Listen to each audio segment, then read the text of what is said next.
Ladies and gentlemen, boys and girls, welcome back to another video. Today we're going to be reacting to Cowherd saying the Lakers have an Anthony Davis problem. Let's get into it. With this Lakers-Celtics played last night, but the bigger issue, it's a regular season game. Let's not make too much of it.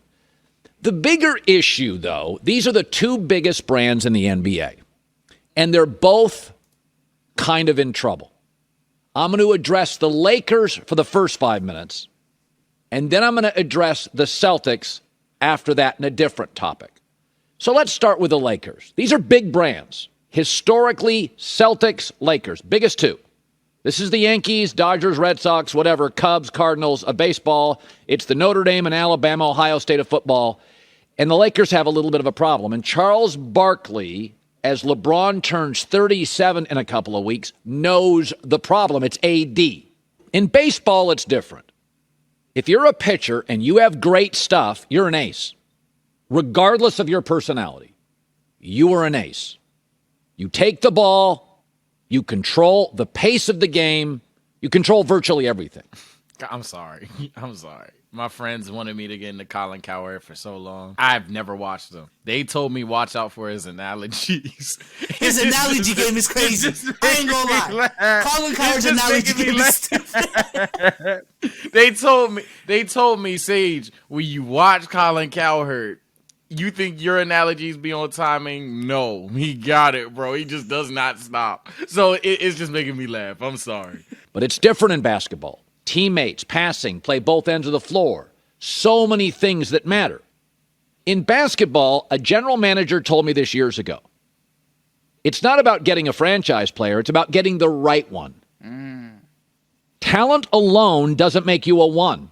The Knicks thought Carmelo Anthony was, and he wasn't.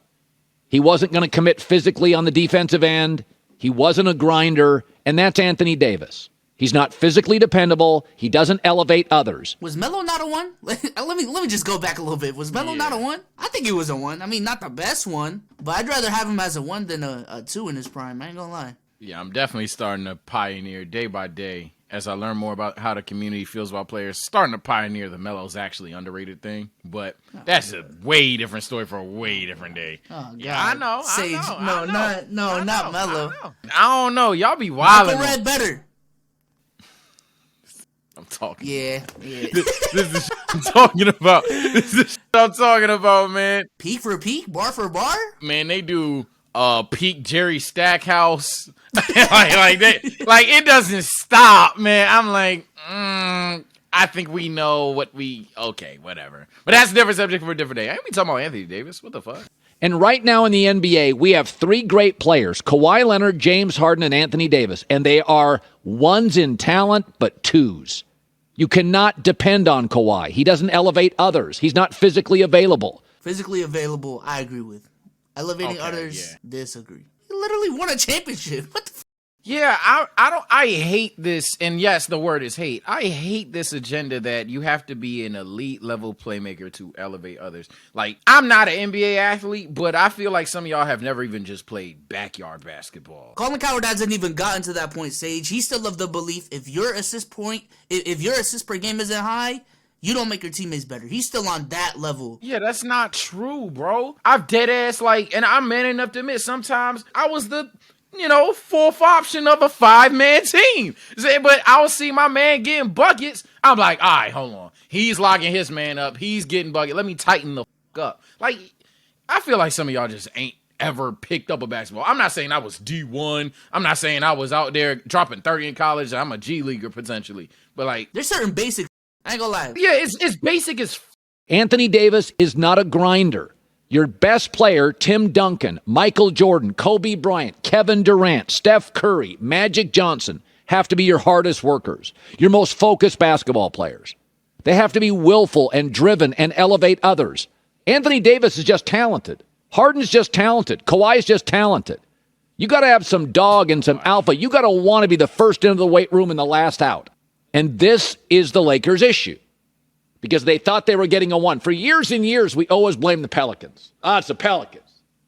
We've been here 3 years. Last year, he showed up out of shape. LeBron was ticked off.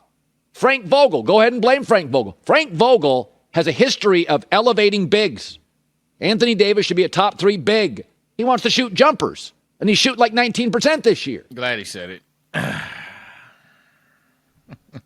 love you Twitter guys. This is where you got it from. He's having a career year inside. I don't know if it's still statistically true. I haven't checked his inside numbers as of like a week, to be honest. But just watching him play. Anthony Davis, yes, he will shoot the ball because he, has shot the ball his entire career. It's why you sized him in 2020, because when the shot fell, it was a whole different breed. His shot is struggling right now. Well, 100%. His mid-range is actually a bit underrated ever since he started playing the 5. But regardless, three-point shot is dong. It hurts to see me see this man miss. But y'all act like this man is not shooting majority of his shots in the paint, is not going up through contact. Any NBA YouTuber that ever disagrees with you on anything gets accused of it. So shit, I'm hitting y'all with the reverse card. Any motherfucker saying that Anthony Davis is just not going up on people, I don't think you're watching Lakers games.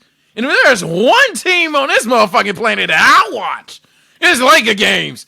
I'm telling you, dog, I don't see what y'all be talking about. Even the defensive drop-off that I hear, and I don't want to spoil the video because we have a lot of video left, but even the defensive drop-off that I know for a fact he might bring up, I don't see it from him. I see on the Lakers, AD has all the responsibility because everybody but him is playing defense. I'm not scapegoating Anthony Davis. He is definitely underperforming.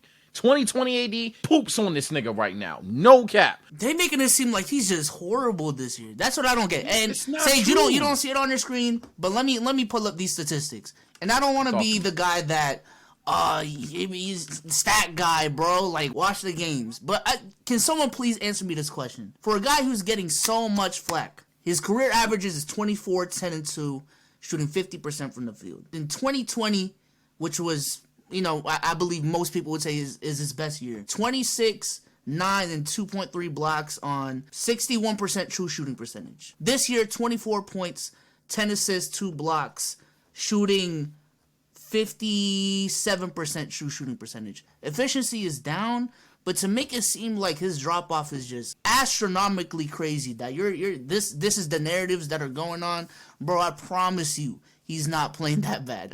I promise you. The problems with the Lakers so far has been injuries. The problem with the Lakers so far has been Russell Westbrook has been playing better recently, but it's ultimately going to be Russell Westbrook's fit.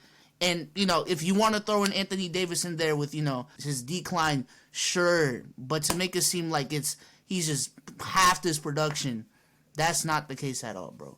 Because even when AD came, everyone knew this was LeBron. It's going to be LeBron's team until he falls off. And he hasn't fell off. So to expect AD to be a 1 when LeBron is still LeBron, what's going on? What are we doing? He did say that. I meant to touch up on that. Yeah, he definitely said 80 was meant to be a 1. 1B at best. The only arguments I've heard about AD being a 1 is if once LeBron starts declining. And what's LeBron doing? He's not declining. That's the crazy thing about LeBron, bro. I ain't gonna lie, they might decline at the same time at this point. Crazy. Don't confuse it. Basketball's culture is interesting. It doesn't do a great job of developing leaders. Basketball's culture does a great job of developing basketball players. They find them early. There's a lot of people that develop them, care about them, work on them, and get them paid early. Basketball's culture does a great job to develop players. I would always argue football's culture does a better job of developing leaders. You're in college for multiple years, 4 and 5 years. You watch a culture at Alabama, at Georgia, at Oklahoma. Remember, Michael Jordan was not born a leader. But he had strong dad, Dean Smith, Phil Jackson, plus David Stern. This is crazy. I'm sorry. This is crazy. Yeah, you fucked it up. I was trying to be quiet, but you said, how do you know? And I can't even see B Souls when we're doing this reaction, so I'm just imagining how he looked. Bro, how do you know he's not born a leader? What the fuck?